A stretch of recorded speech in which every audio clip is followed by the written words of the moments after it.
Welcome to Queer Women Rising, the podcast where I phone lesbian friends to talk about queer love. Cozy, soft, gentle, safe, queer love. How to avoid dating drama and how to embrace peaceful connections we all deserve. I'm your lesbian host, Sophia Spallino. I am the Luxury Lesbian Matchmaker and founder of the Queer Country Club, and so excited to go deep with my friends who have found what we're all looking for, their future wife. Life updates. I have been building the Queer Country Club with so much intention, connecting women who crave depth, who are growth minded, who are devoted to what they want, to not settling, to clarity. I had the best call this week with a new client, and she was sharing how I had permission to share in my content that, hey, your mom might be disappointed that you're a homosexual, but she's going to be really happy that you brought home a Jewish lesbian doctor. And this woman's incredible. Such an intellectual, so accomplished. Not only is she successful, she's very purpose driven. She's here to change the world, and she's looking for a partner who wants to change the world with her. So, also, we're looking from like 45 to 55. If that sounds like you, reach out to me. I am open to taking on 2 new clients as private matchmaking clients that would align with her. You can go to the link in the show notes and book a private matchmaking consultation with me. I am also looking for women in their 30s and 40s who have played sports, whether that was high school, you coach now, you are a professional athlete, you played in college. You've got that sporty vibe to you. Whether you lean feminine or masculine, I am looking for more of you for some clients that I have. So if that sounds like you, go ahead and book a matchmaking consultation with me. My private clients are absolutely incredible, accomplished, driven. If you're looking for a financial and emotionally mature equal, I am the Luxury Lesbian Matchmaker for you. So go ahead and check those notes. Now, today, we're going to be digging into a story that made my heart happy. Like, we were just having a conversation. I was like, girl, we need to hit record on this because the conversation was so good, which makes sense because she's a lesbian podcaster. My special guest for today is Erin Brown. She's a fun person. She's a powerful person. She's a force to be reckoned with. And if you're watching this, if you're not, you should be. You should be watching this on YouTube or Spotify because she's so pretty. She's taken, she's wiped up, but she's so pretty. She's like a lesbian Barbie doll. She's got tattoos, blondish hair, just a little lesbian Barbie doll, honestly. Okay, Erin Brown is a lesbian podcaster, an unapologetic smart mouth, and the representation she's never had growing up. She's the author of multiple books and the host of the Lesbian Peep Show podcast, where she dives into queer culture with humor, truth, and a whole lot of edge. Her journey is layered, her love story is inspiring, and her perspectives is exactly the raw transparency that my audience really loves. Today, we're going to be asking her about her story, how she met her wife, the secrets to their healthy partnership, and the depth behind the fire that she brings to the mic. Welcome to the show, Erin Brown. Being haunted is terrifying. We were talking about before this started rolling is like the algorithm serving us severely traumatic things. And we're not going to get into it because we're recording this on January 14th. It might air in May. But what's going on in the world is really bad. And we've been seeing a lot of severely traumatic things that are gut-wrenching. And so we're talking about how to regulate our nervous systems, and aside from doing things we can do to help, there's the obvious, how to regulate our nervous systems and what to see on our algorithms instead. And you were saying mauve lipstick, and I was like, yeah. Mauve lipstick. This morning I swatched all of my own mauve lipsticks to make sure that I had a nice variety, and I do. So no worries. Okay, wait, and apparently you found out like your skin tone, undertones. Tell the people about this because the lesbians who listen to me, I got a lot of femmes listening, and we're sad. Yeah.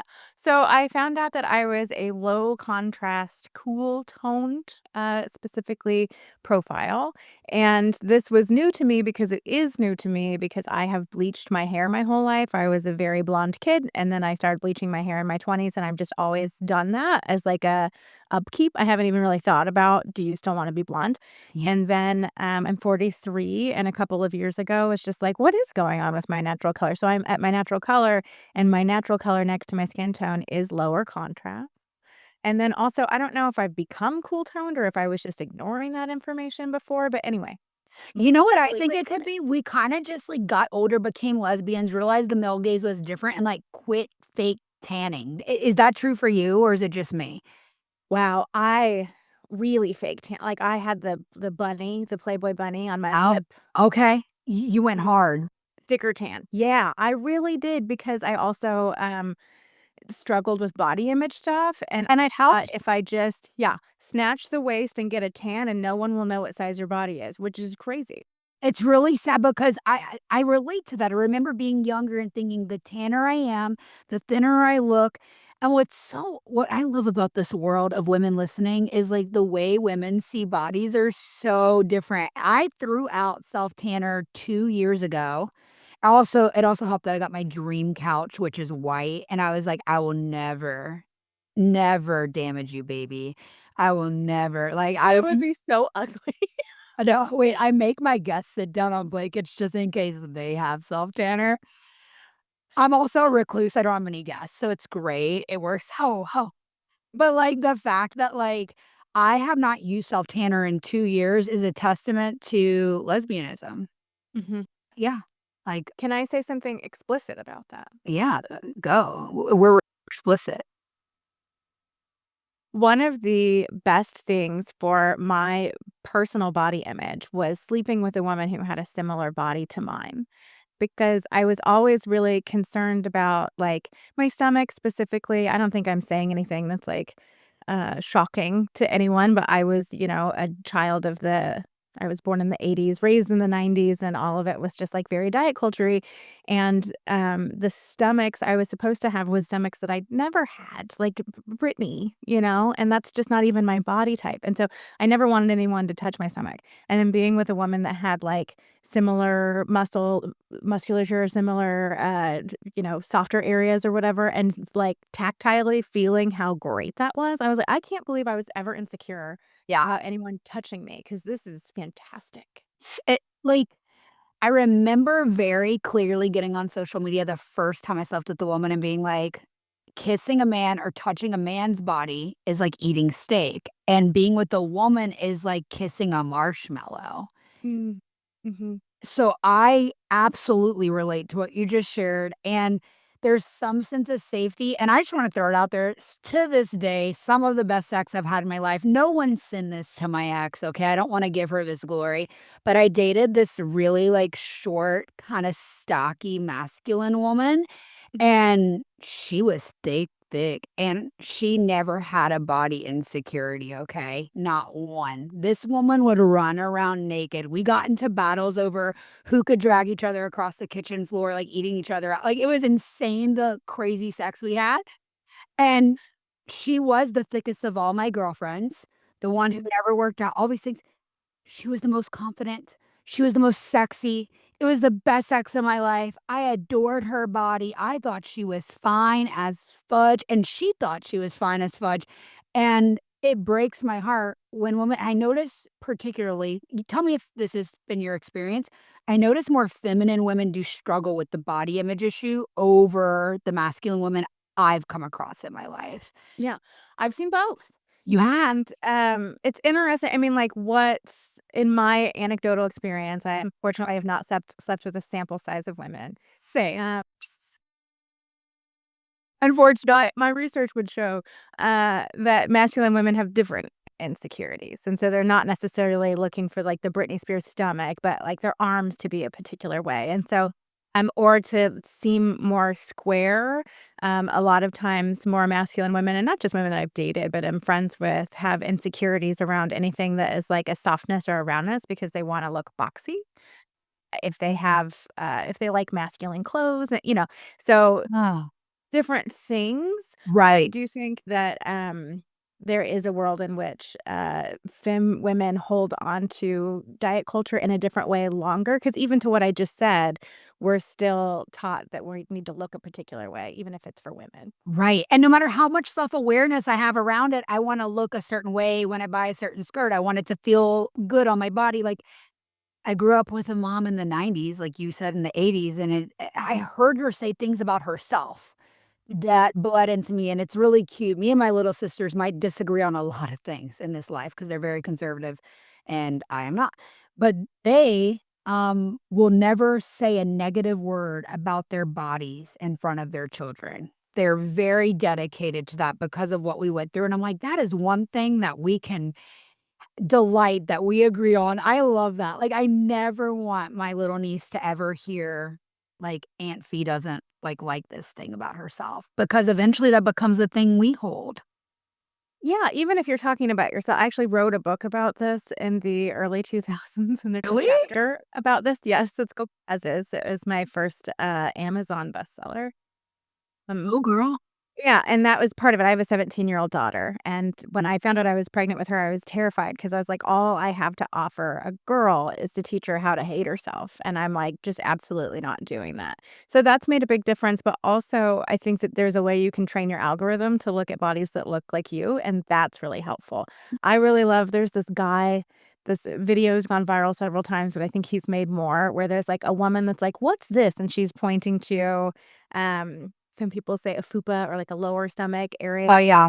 whatever, and he interrupts it with a stitch and is like, "That's called a yes, ma'am." What? Yes, And ma'am. just, like, gushes, so, like, seeing a body that looks like yours be celebrated, I think is really helpful because as to what you said, the sexiest thing you can do is be in your body, and you have to be comfortable with it to do that. Absolutely, and I love to lovingly call that a kangaroo pouch of a mommy. I love a mommy, like, I love an older woman.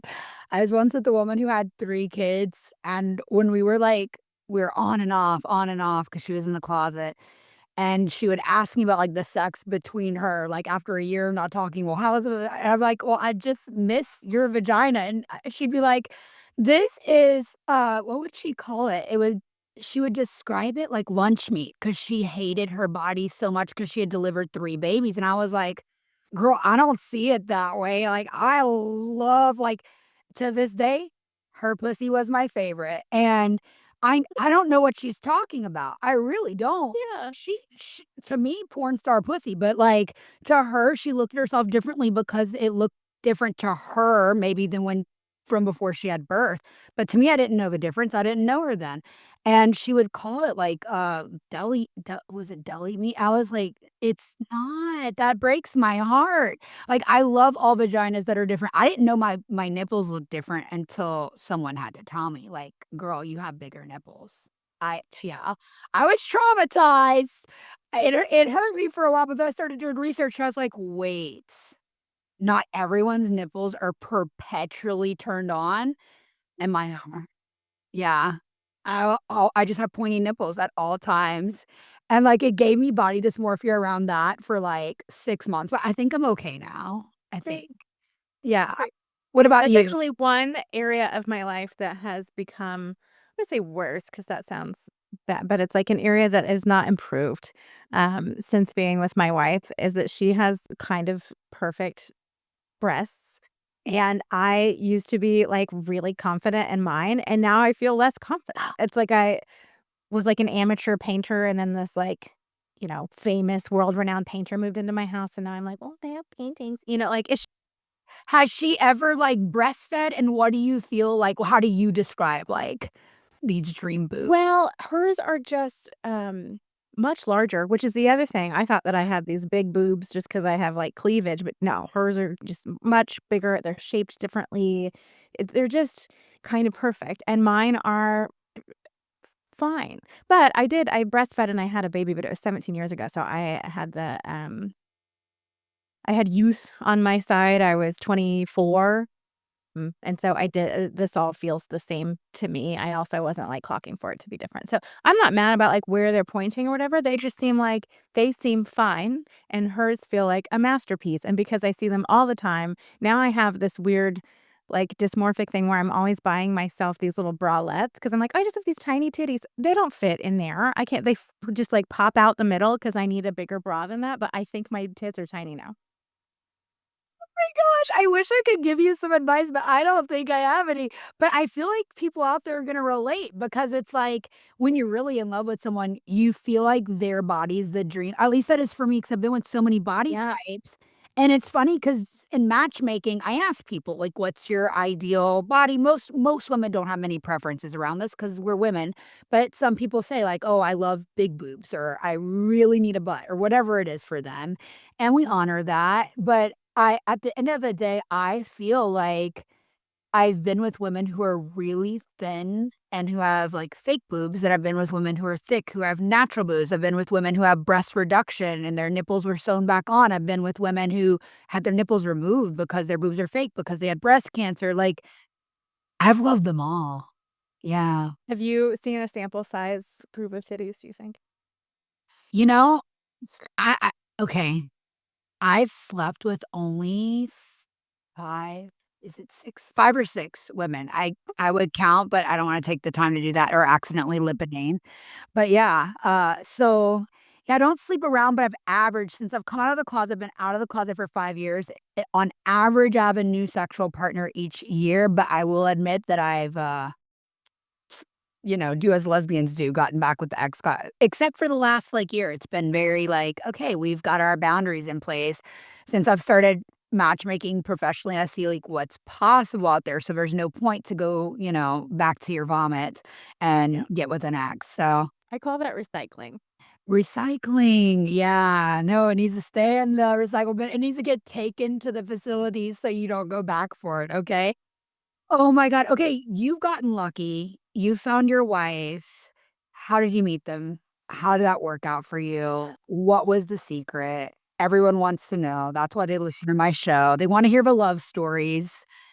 How did this happen for you? It's really sweet, and the main thing that I'll say before I start is that I had to be extremely proactive, and that's the main thing that I feel like I hear from women who are frustrated, with the lack of dating pool or whatever with dating women is that you do, in my opinion, have to be more proactive. There's less of us.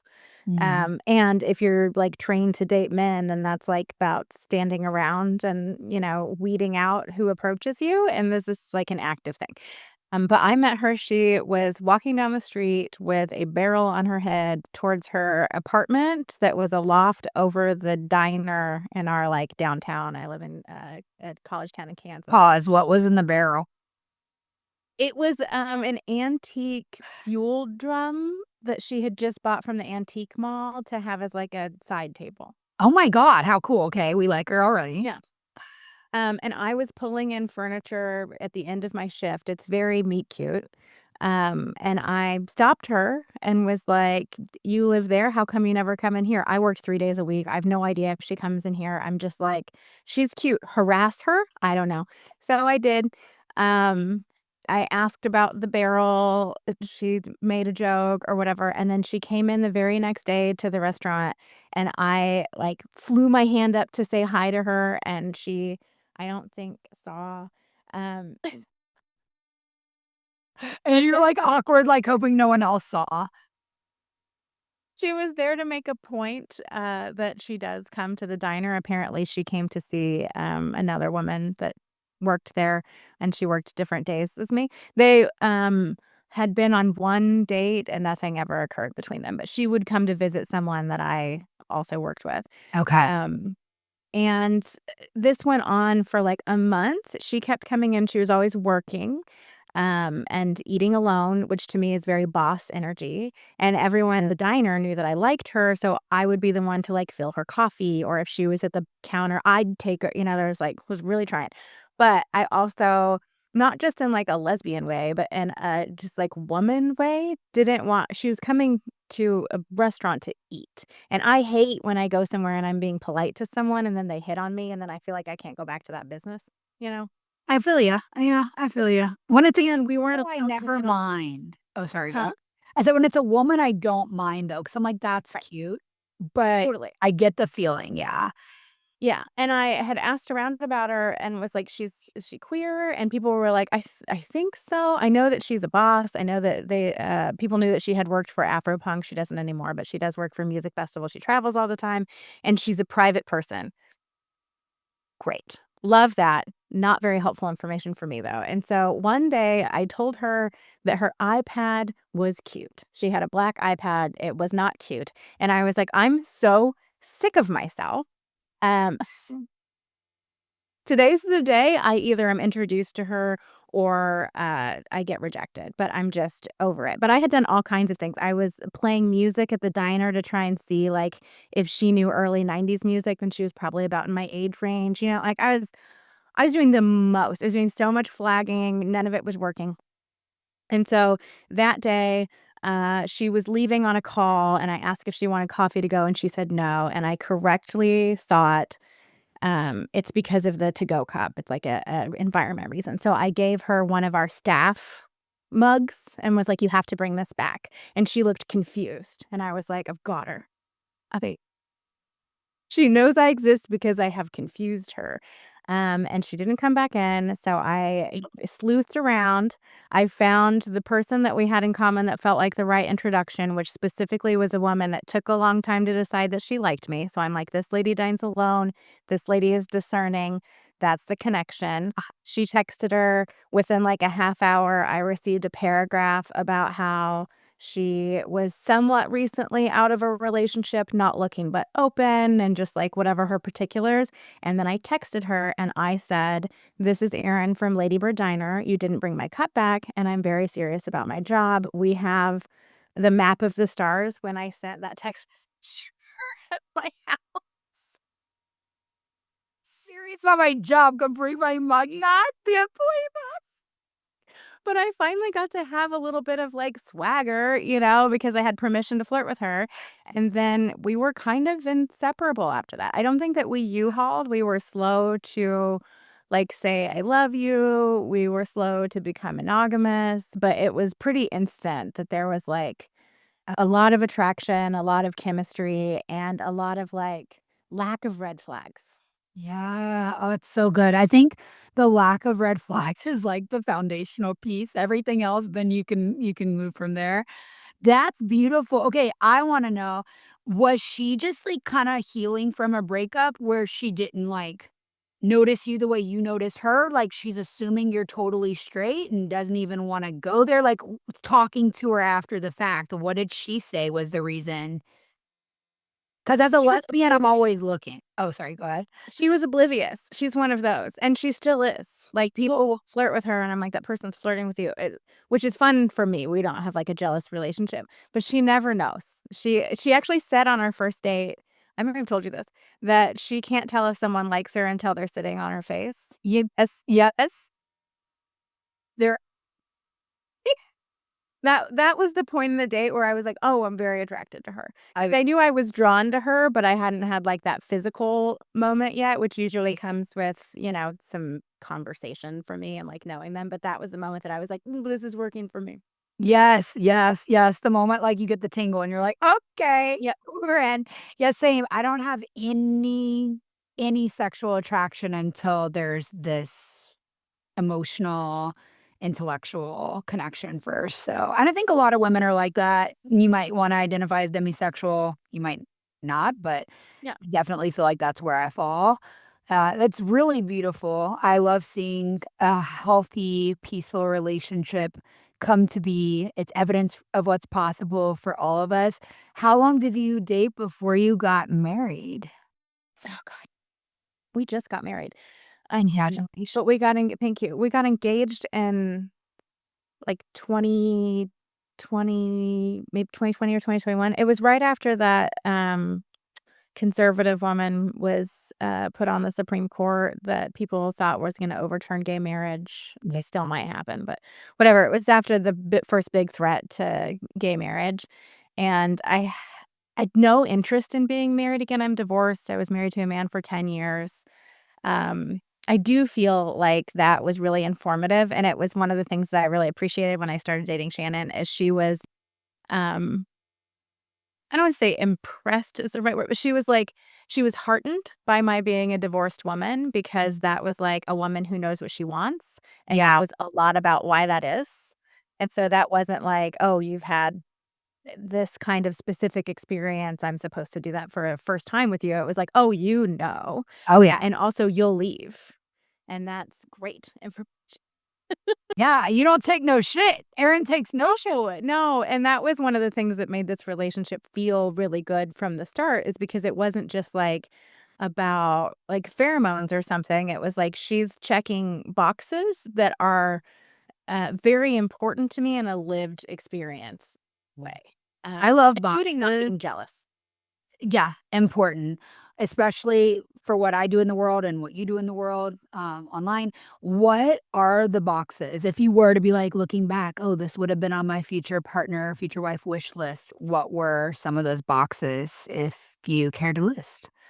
Not jealous is huge for me, mostly because, I really enjoy relationships, Yeah. specifically relationships with women and or queer people, sapphics in general usually, and they often are really emotionally intimate, and I don't want to tread lightly in friendship because my partner feels weird about that. Like, I'm like, "These are the boundaries of the relationship. We've agreed upon this, and I have other relationships." We both have people that we refer to as the other's girlfriend. We're not poly, but it's just like the close friendship that's like, Yeah. "Okay."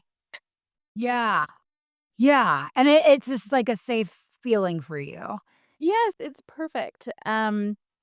I need a lot of space and autonomy, in general in my life, but also, like, in a day, like, we and she does too, which was something that was really big for both of us. She travels a lot, and when we first got together, she had asked that we FaceTime every night, and I was like, I'm happy to do that, and, when I travel for work, I don't necessarily want that, especially if there's something that's, like, happening after work. I just wanna be in the moment, and so most days, that's gonna mean I'm in bed early, and other times, I just wanna follow what's happening, and so if you find yourself in that situation, please do that. And Yeah. so that has changed in our relationship.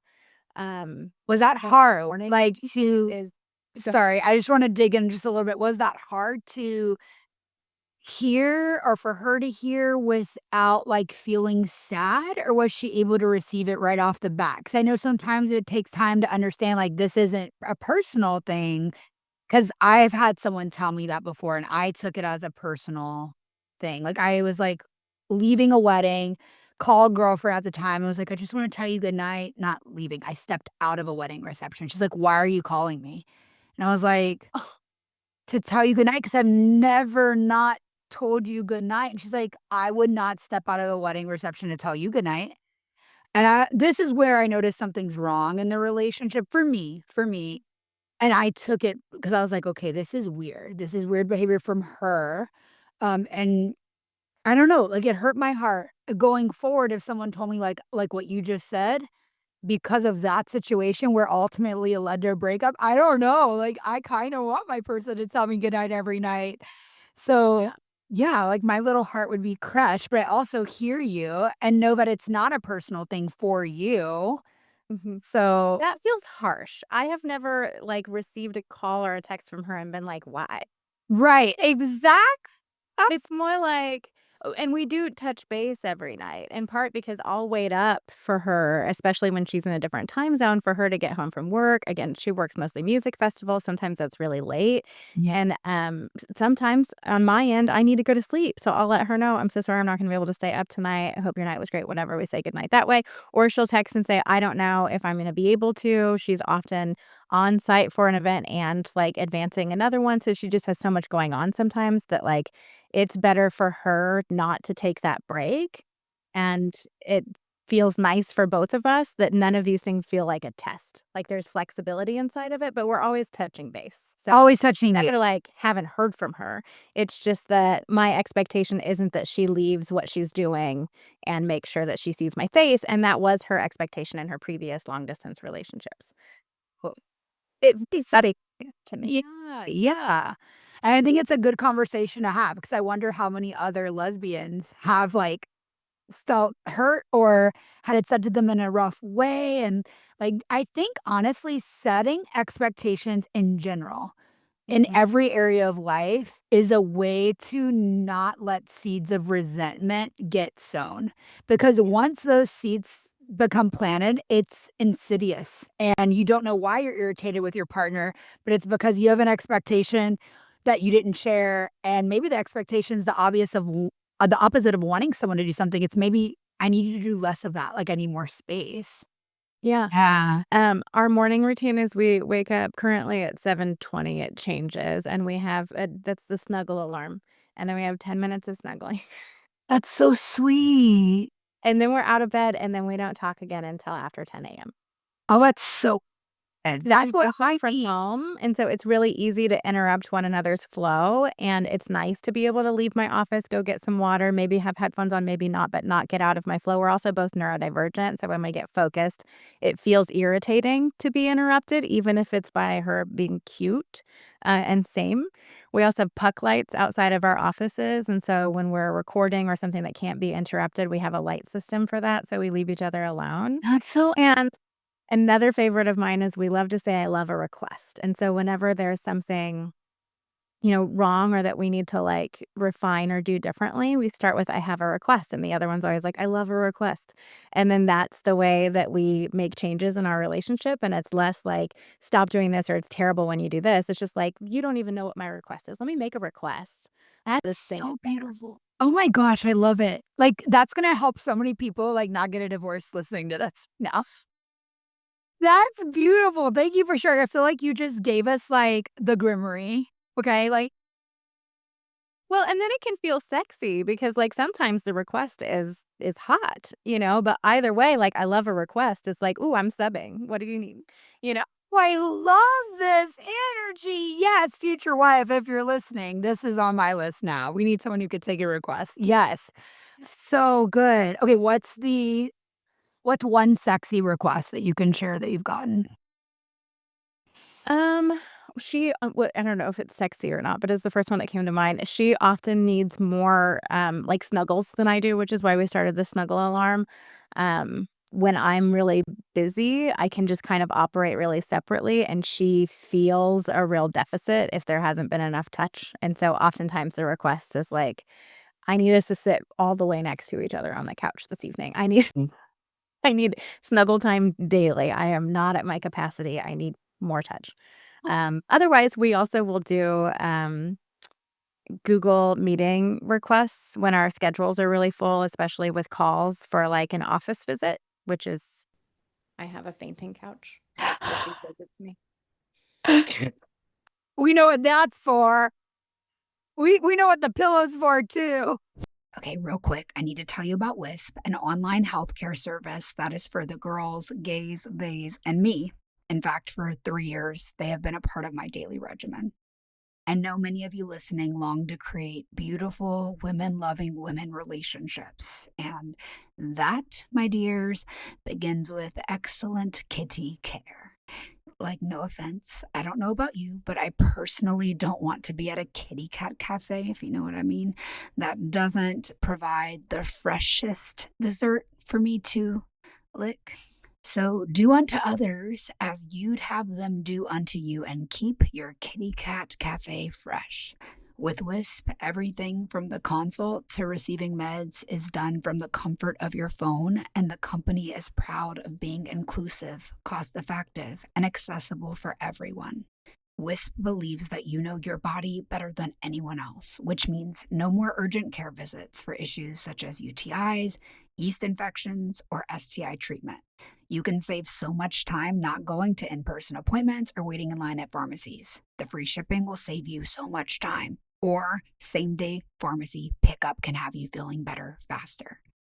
Before Wisp, I was prone to getting BV, but my kitty pH balance stays perfect. Chef's kiss now that I am on a consistent probiotic regimen. Ladies, this is so important. Personally, I subscribe monthly to Wisp Probiotics, Sexy Time Lube, and OMG Cream. It's like female Viagra. I also get D-mannose and boric acid vaginal suppositories as needed, so I'm prepared if something starts to fill off down there. Also, If you're about to meet a new partner from my lesbian dating platform, you definitely want to be tested before sleeping with someone new. You can order discreet online testing from your bed before you jump into bed. Go to the link in the show notes to learn more, or go to hellowisp.com and use my code SOPHIA for 15% off. That's code SOPHIA, SOPHIA, for 15% off all your kitty needs. You're welcome. Okay, back to the show. Mhm. My most recent request is that she's like very talented, and I don't always want to finish, especially during the day. I like to be edged. So I'm like, if you could come into my office, interrupt my day, and then leave. And then leave. We'll finish this later. Yes, because then I get to like be in that vibe all day. So yeah, that was a recent request. I'm like, can you just fuck me up a little bit in the middle of the day? Oh my God, I love this. So beautiful, so beautiful. I have yet to, yeah, live with a woman. It lasted, like, I think last year I had, like, 2 days living with someone before I was like, "Oh, wait, I see some red flags, you've got to go." But yeah, I would love to have that happen. I would love to have a wifey interrupt me under my desk, like, that would be amazing. It would be Well, the and that's low pressure too, because I think sometimes a thing that we could improve upon as a community is that because sex tends to be such a long thing, because it just, intermissions, go back in, like it's such a lovely time that it feels sometimes like a heavier lift to ask for it, Yeah. Because it's not like, are you hot for me? The question is really like, are you free for a couple of hours? Exactly. Yep. You fine with losing some sleep, and sometimes that question doesn't feel great, and that's really like the math, especially in our 40s that we're doing. It's like, well, I really need to sleep tonight. And so if the request is just like fuck me up a little bit, well, you don't need long to do that. And then maybe that turns into something else, maybe it doesn't, but there's the request is an easier lift and it's fun and it's sexy and it doesn't. Yeah. No, that's so good. One of the things that I've reverted to saying too is like, okay, I'm asking for lazy sex, not like a 2-hour thing, lazy sex. And like for me in particular, I'm like, there's this one position, just like let me be on top or you be on top. And like it's like a little bit of a zigzag with one leg, zigzag with the other leg. Like I just need kissing. I don't even need eye contact. You could keep your head in the pillow, like I'm tired. Just do the scissor grind. What's the word that everyone's using? Tribbing. Cribbing, yeah. Yeah, Yeah. do that. Sharon has a position that I call her easy button. Yes. Yeah, like, just Makes get her the done. problem is Get her done, okay?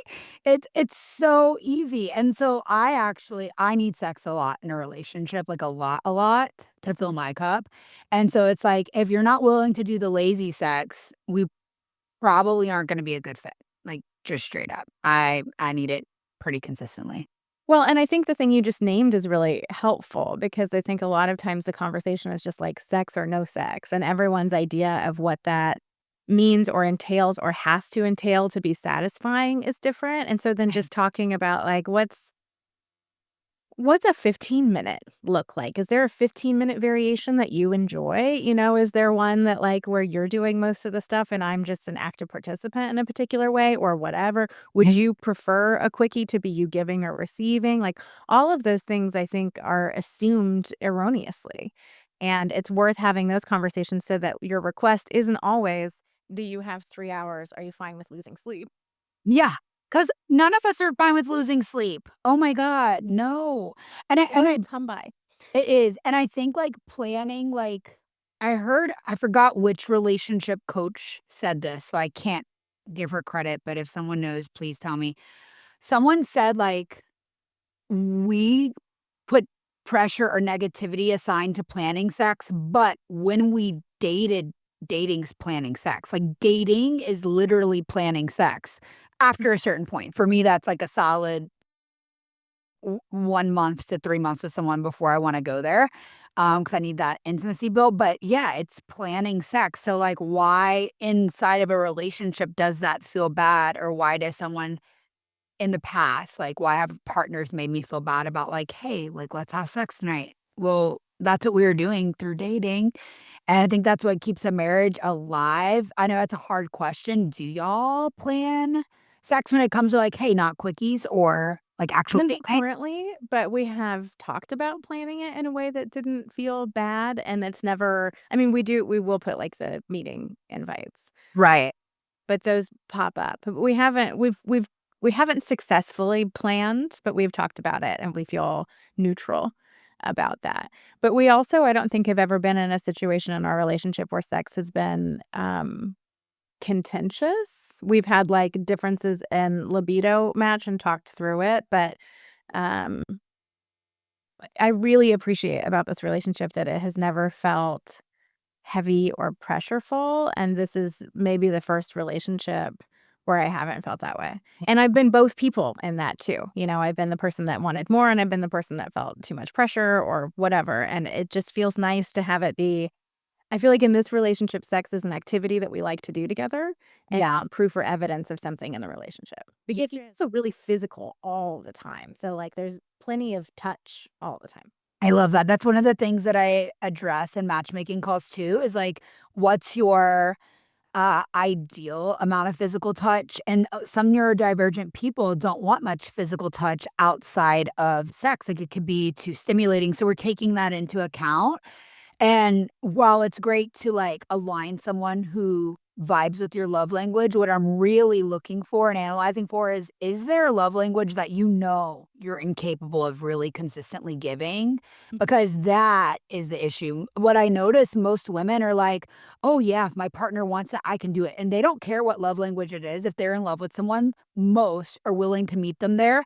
But I think everyone has awareness, if you're growth-minded, about which one doesn't come so easy to you or which one feels, like, hard for you to give, and so, as a matchmaker, getting that data is really helpful.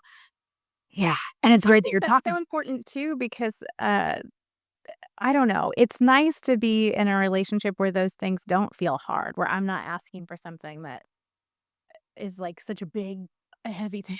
Right, well, it's probably because it's not to her, like, those things aren't big ask because like, she can do it. Some people are capable of giving every love language, some are not. Maybe there's, like, 2 that are really challenging, I don't know, Mhm. but yeah, and then also you could be the neurodivergent that needs touch, like me, or you could be the neurodivergent that, like, cannot be overstimulated by touch. So Mhm. She's that. We have a bunch of dumb things in the house. Like if I toe point when she walks into a room, which is most of the time, then she comes and holds my foot. toe point? What do you mean, what's a toe point? I could point my toe like a dancer with my little dancer feet. You do that? Is it like a habit? Yeah. It's cute. It's like at her, like I'll hear her coming, even if I seem like asleep in bed and she's coming upstairs. Like if I've taken a nap during the day, then she'll come in and it's just my toe pointing out. And you don't even know when you're doing it. No, it's totally intentional. It's a bid for attention that she always takes. I also have what I call a squee, which is when I just need to be like, It's so cute. That's adorable. there's a lot of stuff like that that happens around here that's just like, I know that I need some like physical affirmation. And here's a bunch of little ways that I can request it that are always yes, you know? And that's so sweet, like, those little moments, those inside jokes, the way that you can speak a secret language essentially, and your partner knows what your needs are, and they're willing to meet you, and when your bids for attention are met with love and, like, "I can do that," that feels so good. I'm so happy that you have that kind of healthy relationship, Erin. Beautiful. It's embarrassing, just light, in a cute way, but that used to be, like, more just, like, home stuff, and now it's spilling over into public in general, but also we mostly hang out with other lesbians, and so there's also a different level of comfort there, but I'm always, like, blushing when I realize I've done one of those things in front of people, and then I'm like, "Oh my gosh." Because you don't realize you're doing it. You're so comfortable doing it. That's so cute. I love it. It's awesome, like, to be able to operate that authentically all the time and be embodied and not have to be monitoring yourself is honestly really special and a testament to the growth that you've worked on, I'm sure. I think the lack of self-monitoring is one of the biggest, adjustments to get comfortable with in this relationship too. The thing that she's always saying that I'm also always holding on to is that I know that you're never trying to hurt me. And so if I've done something that has hurt her or uh, slighted her or whatever, if I've done something that she doesn't prefer, her first thought is she doesn't mean to hurt me. So then from there, we can address whatever that is. We can make a request. We can uh, go back and see what was happening earlier. I'm on HRT now.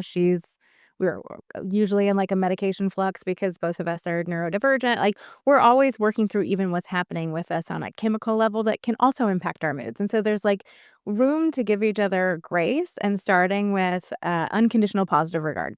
That I know that you're never meaning to hurt me is such an easier place to have conversations about what you would like to be different or what didn't feel good because it's just starting with you didn't mean it. So what happened? And that is really, really hard, especially if, like, you're just getting started on your personal development journey while you're in a relationship. Uh, I love the way you just described it and the words you used, but I always say, "Never assume the worst," and that was something that I would try to talk exes through, like, "Hey, with each other, can we be committed to not assuming the worst in each other?" And knowing that the other assumes the best in each other. But the way that you just said it was a way that a 5-year-old could understand it, and whenever anyone, no matter how smart you are, how old you are, you're upset, you're hurt, it's probably best to hear it in such simple terms, like, "I know you're not trying to hurt me, I know that." I think that I know there's always room for forgiveness. I literally like, my hobby is spiritual music, and I have spiritual music on Spotify. There's always room for forgiveness, but I think this is much harder when someone has intentionally done damage to you. I think there's a point in a relationship where a seal is broken and, like, trust probably isn't going to come back. Like, they've done something enough and you you can't be honest with yourself that they're not trying to hurt you. And at that point, you shouldn't be trying in the relationship anymore. No, that is a no-fly zone for me. I've had more than one long-term relationship where, even like they're mad at me. And so they're going below the belt or whatever. And that is, I can confidently say that I have never said something to hurt a partner. That's just not what I'm like. And it's not that I don't like, I'm smart and I like went to school for social work. I understand psychology. I can like do quite a bit of thinking about, I don't know, what's wrong with you, I guess, if I want to. I could hurt. And Right. I have never ever wanted to. And I don't want that back. And so it's that's one of my exes she just fought like that and then would come back and be like, sorry, I was just mad. And well, then I can't be with you.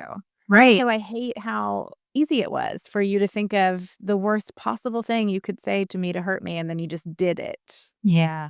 So that is an absolutely not for me. And I know that some people, I don't want to make that like a moral imperative because there's some people that really like fighting that way. Like it's how they get steam off. And if you come from a family culture where that feels normal to you, it might feel right to be in a relationship where you really just let it all go, say everything you've been thinking, and then let it go. And then it's all better. I don't know, but I'm not that person. I don't think so. I mean, just based on what I've seen and coaching for 5 years, I think, like, at the end of the day, it's like this is another video I saw on Instagram, like, some girl took a piece of paper and it's like, "Okay, let's try to straighten this out again." You can't. I feel like words stick. There's always a place for forgiveness, but it's very challenging to forget, especially when someone does something over and over. So I think it's beautiful that you have this healthy communication, that you know when something comes up, I'm not trying to hurt you and I have a request. That's the 2 takeaways I'm getting from this podcast with you that are just so like, useful, and I didn't even think this was gonna be, like, a relationship coaching podcast, but, ladies who are single, write this down and take notes for later when you get into the relationship.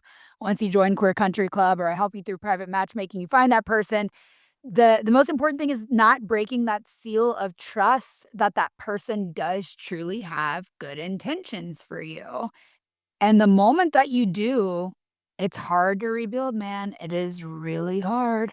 How did you know that your wife was the one? Like, was there a moment, Erin, or There were 2, and they're very specific to us, not that no one would relate to this, but it's yeah. on the nose. One is I was cooking in her apartment, and she said something I didn't like, and so I turned around to argue with her about that in a fun way. Like, I don't know, maybe she was contesting something I said, and I was like, "Mm." So I was about to give her some attitude, and I turned around, and we were both standing with our hands on our hips with one pot, like, we were just exactly matched energetically, for this, like, fun fight, and I was like, "Perfect. Oh my god, what a match." Like, so toe to toe, which is so important to me. I think one of my basic values as a person is I hate hierarchy. Moment to moment, there's hierarchy. If there's a fire, you need a firefighter and not, the president of a company. Or like moment to moment whose expertise is needed is different, but, I don't wanna be beneath someone in my relationship or above them, and so that toe-to-toe-ness. The other one was there was a guy that was bothering us and our friends when we were out dancing one night, and she was at the bar getting a drink, and I was like, "Absolutely not." I think he'd taken his shoes off. He was just some drunk guy, and so I took his shoes and threw them out and then, like danced him casually out of the circle and then went back to dancing, and then Shannon came back, so she hadn't witnessed this, and he was coming back over, and she wordlessly removed him completely, and it was fun to watch us both be, like, the quiet but extremely assertive protector of a space, and both of those things made me feel like this isn't all gonna be on me. Like, we're both gonna protect this space. We're both gonna show up, the things that I'm great at are not gonna be the things that I'm responsible for forever, and I feel the same emotionally. When we first started dating, there was the other waitress, said that she was excited to see us together because we both do a lot of emotional labor for other people, and we'll probably get a break together. That just sounds like a weight off the shoulders. It's just those little things that felt like, not only is this woman, like, really impressive and I'm attracted to her and all checking all these boxes, but we feel really equal, and that is a relief because I'm not always at 100%. Wow. We say, I need to be small when, like, we've had a tough day or had to make too many decisions or whatever. She's very much a boss in her work. I work for myself, so I'm just bossing myself around, but there are days that she comes home from, being a boss on a giant site, and she's, "I need to be small," and so I'm the big spoon, but we both have the capability of being the one that's like, "I'll handle it tonight." Um, and those are the things that felt like, "Okay, I could do this again." I hadn't planned to get married. I wanted to live in my pink house and occasionally take a lover, and that sounded great to me, and then she came along, and I was like, "Oh, I could be supported and support someone in a way that didn't just take from me." That I would sign up for that. wow. Like, just hearing it, it's like the way my nervous system feels, I'm sure the audience can hear it in your voice, just very grounded, peaceful love, and it's possible. We're so happy you found it. Ladies, this is the green flag that you're feeling in your nervous system right now, like, that's how it should feel. So good. So it doesn't mean any relationship's perfect, but the way that you approach things, requests, um, kindness, assuming the best. Thank you so much for sharing. Thank you for sharing your relationship story, like the inner workings of when you have those challenges. And yeah, it is all so beautiful. If anyone's enjoyed this, Erin has her own podcast. It's incredible, Lesbian Peep Show. As you can tell, great conversationalist. This is probably her mild on my show. Okay. Like she's just a blast. Can you tell the people a little bit more about what you do, Erin? I like to think of the Lesbian Peep Show as like a living cultural archive. I'm just constantly looking for more representation, and I love that there's more sapphic media now. I just eat it all up, and I also, like, couldn't find anything that felt like me. I'm middle-aged, I live in the Midwest, I have a really active social life, like, all the we're always looking for something that feels like us, and, so I'm looking to do as much of that as possible with people from all over the country, but lesbians don't just live in New York and LA. and they aren't only under 30. Right. Oh my god, no. I seriously thought, like, the opposite though, like, when I well, no, I agree with you. I thought, like, only the lesbians in New York and LA would have luck with dating, like, they don't need me because they're in those big cities. It's les Turns out I have a lot of clients in New York and LA because they have trouble finding the same communities actually, which is so interesting. Maybe in those big cities, it's you still get lost in the crowd or just the apps aren't working, but I have a lecture for them. y you do. What is that? I have friends in both New York and LA that are always talking about how much gay stuff is in Kansas, and we just, like, constantly are having a dyke thing or whatever, and it's like, well, because we're hosting them, because we like, I have, there's a event called Queer Dyke Night in Kansas City. They have their own events, and then they're hosting events in different places in the city. They're my friends. I don't miss those. They aren't all the time, but I don't miss them, and I think sometimes when people live in cities where there's a lesbian bar, so you could just always go to the lesbian bar, then maybe you don't. Right. Oh, Yeah. we're super intentional about the communities that we create because we have to be super intentional about it or we won't see it at all. And so, yeah, I have a dyke brunch this weekend at my house. Like, are always doing a gay thing because we are making a point to. And I think that rather you're in a area that is saturated with lesbians or not, to have communities, same thing I said at the top about dating, it's intentional. Um, And it only happens with intention because if lesbians specifically are 2% of the population. If you wanna be surrounded by lesbians, you're gonna have to try. yeah, really try. So good, so good. Well, I'm appreciative of what you're doing locally for your community. We've had Queer Country Club members from your area, and they do say, like, how hard it is to date, like and everyone says that. They come to me wherever whatever state they're in, but oddly enough, I've had a few private clients recently from Kansas, so I think that's hilarious, and they came, like, back to back, and I was like, "Well, I imagine it's hard, like, I'm not gonna sit here and, like, be like, 'Oh, yeah, it's so easy for you guys,' like, you're coming in with a real complaint, like, it's a challenge to date there." What city are you specifically in where it's like, you're noticing these events? So I'm in Lawrence, Kansas, which is a college town in Kansas, but Okay. I socialize mostly in Kansas City, Missouri, which is like 30, 40 minutes away. That's the bigger city in the Midwest. That's where the events are. But Lawrence has a lesbian night now too. That's new. So they exist, and, I think also sometimes people who are over 30 think that those spaces aren't for them, and it's like, take a friend who's your age, you can be the oldest people there. That's a part of queer community, and you know those younger dykes, they know lesbians, right? Sometimes isn't just about finding a match, but, like, being in community where you're significantly more likely because any one of those lesbians has a web of them around her that you might not know. Mhm. Absolutely. I say that every time I get on a call in Queer Country Club for speed dating, I'm like, even if you don't meet your future wife tonight, which you could, we have members meet someone on their very first night. We have matches that meet on their very first match, more rare. Let's be real. Realistically, it takes 2 to 4 private matches before we hit the nail on the head. But what's really cool is you might meet like your very best friend, or you can meet the one that gets you through some sort of grief or the heartbreak that you think you got over, but you're not really over. And then that person introduces you to someone. Or like for you, that waitress friend, right? That was able to connect the dots. Like without her, and you having that community, I don't know if you would have had the suave line other than your iPads. We would have come up with a better line, Erin. It worked. It worked. But even with her, I was like, I know I'm really drawn to her and I think she's attractive, but like you said, it takes a minute. And so my other thought was I really am into her. And if that means that we're friends, it would be nice to have another friend who's around my age and also trying to date. I mean, we can go date together. You know, I married her. But that was also like not necessarily a negative outcome if I found out that I liked her but didn't want to sit on her face.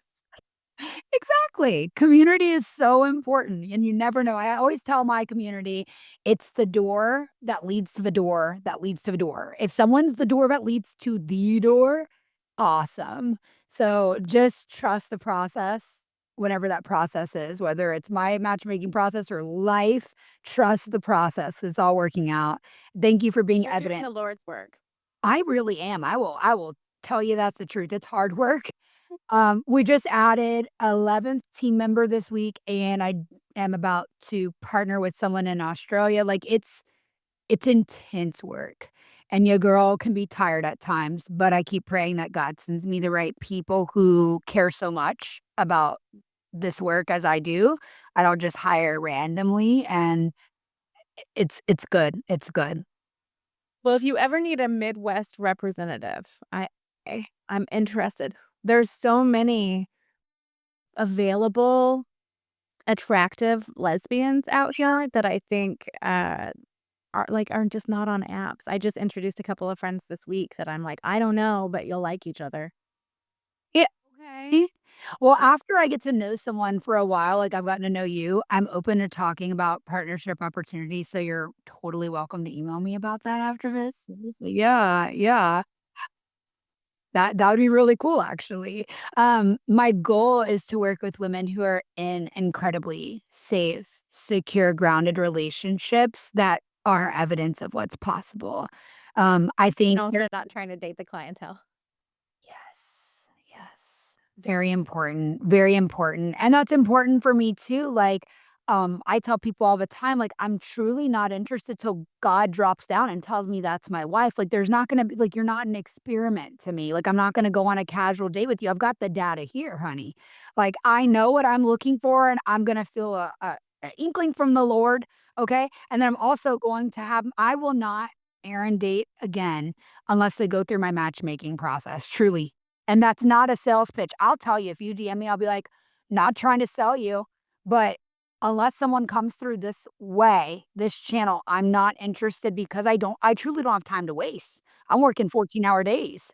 I gotta see the data. I got gotta know what's I gotta crunch the numbers. I gotta crunch the numbers. It's all business, okay? Like, I people are like, "Do you ever, like, not think business?" And I'm like, "No, never. No. I've got the world to change. This is my purpose, and I can't slow down." Last question for you. How do you and your wife support each other with the work you do? Because I know that, like, you're podcasting and you're talking to lesbians, like, is she excited about that? Does she ever come on the show?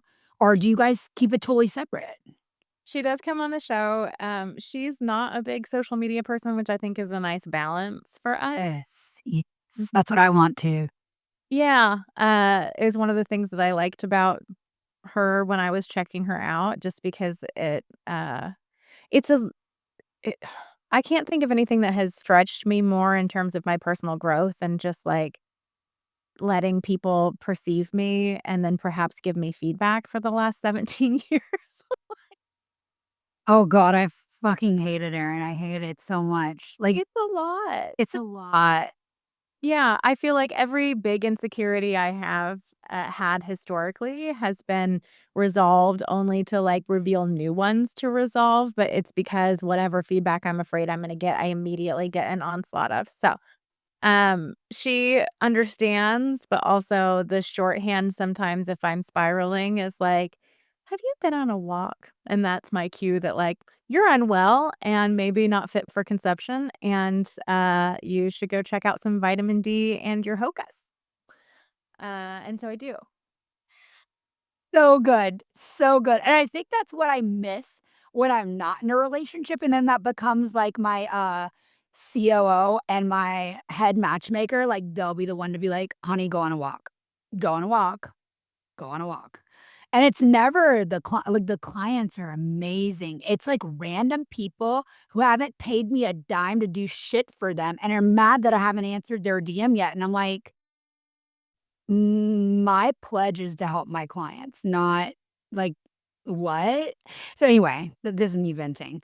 But You have yeah. to really go for the jugular. It's never like, "I disagree with you in this nuanced way," which is what they're saying. It's like, "I disagree with you in this nuanced way, and so you're dangerous and trash." And then I'm like, "If you hit me on the right day." On the right day, like, yeah, I text the team, I'll be like, "I'm on the ledge today, so Yeah. don't send me any screenshot of any negative comment. Don't do it. I'm on the ledge."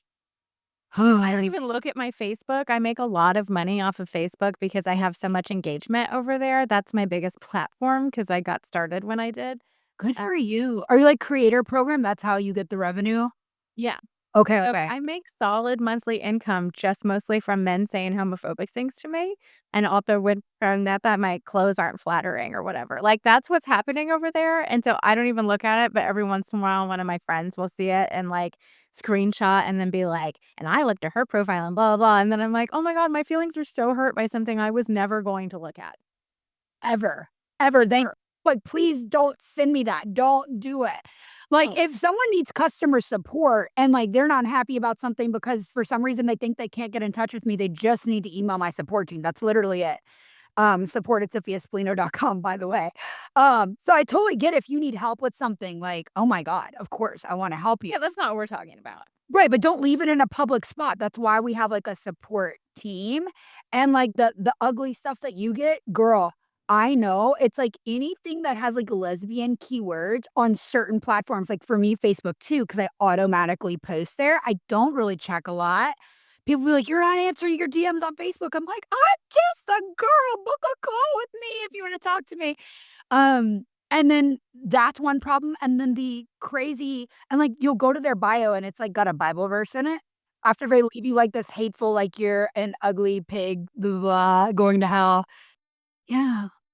Is I it went to a Christian college. I've actually done quite a bit of Bible study, and whenever I mention that, usually to, like, illuminate some sort of hypocrisy, it's the thing that people find most unbelievable about me, that I could know something about the Bible, and I'm like, "I guarantee I know more about the Bible than most people with a Bible verse in there and a flag." Yes. Yes, it's always the flag and the Bible verse. Yeah. Like, okay, go John 3:16 yourself right now because, like, I don't think you know anything about Jesus, period. No. Okay, I actually read the book that you actually, yeah. Okay, wait, we were supposed to end this, but I don't want to. Did you Never. do you hold any, like, spiritual beliefs or, like, did you just chunk it all after, like, coming out or maybe before coming out? Because I'm still what I call a cherry picking Christian mystic, where, like, Okay. I pick the parts of the Bible that I like, which is what Jesus actually said, and I just kinda, like, read the rest as figurative or, like, historical context. I have a recommendation for you. There is a book by Bishop Shelby Spong, who I saw speak in, like, 2004. God, am I called Rescuing the Bible from Fundamentalism, but it Mhm. talks about the areas of the Bible that are most controversial and then the historical context at the time. It's not a super long read or heavy, and it's really helpful, especially when people wanna, like, Yeah, get crazy. use the Bible to support their own bigotry. This is, like, the historical context of that by a bishop, so it has also a spiritual perspective.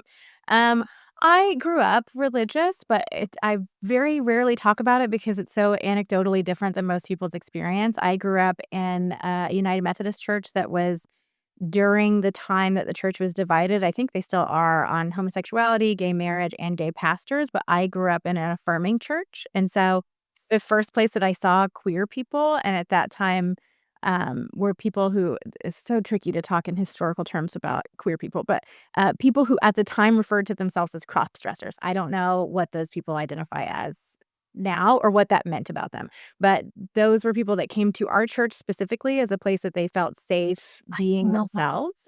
And when I was in high school, we got a new pastor who was an open lesbian, and gay marriages were performed in my church. So I grew up in a church that was really important to me where, being gay was not at odds with that. That's Um oh, yeah, so I don't have that church trauma. I actually learned to critically think at church, and I feel like I did a lot of really great personal development there. I also didn't grow up, like, God-fearing. It was like a God-loving. Um, so I still pray. I still think of there being a God. I haven't been to a church that felt good in a long time, and I my spiritual beliefs, I think, are expansive beyond what I think of as traditional Christianity, but yeah. it's yeah. So a lot of things, but I haven't abandoned all of that, and I didn't grow up in a way that felt at odds with my life now. That's so beautiful. Like, what an amazing experience. Like you said earlier, like, I'm jealous of your experience because that was not mine. People who listen to the podcast already know. Yeah, homeschooled, very religious parents, and, like, brought up, like, you must marry a man, and yeah. But it's all good. We ended up here, and here has been a great place. Thank y'all for listening to the show. Thank you for subscribing to Queer Women Rising.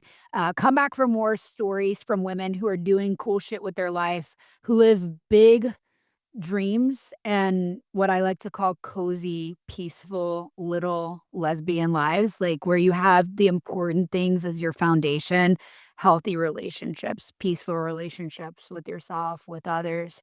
Thank you for being an example of what's possible for us, Erin. And if people want to find you, where will they find you?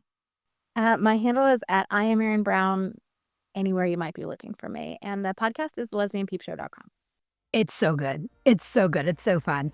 Okay, ladies, have an amazing day. And if you feel led to work with me, just go to queercountryclub.com. You can either join the platform or tap on private matchmaking, and we'll go from there.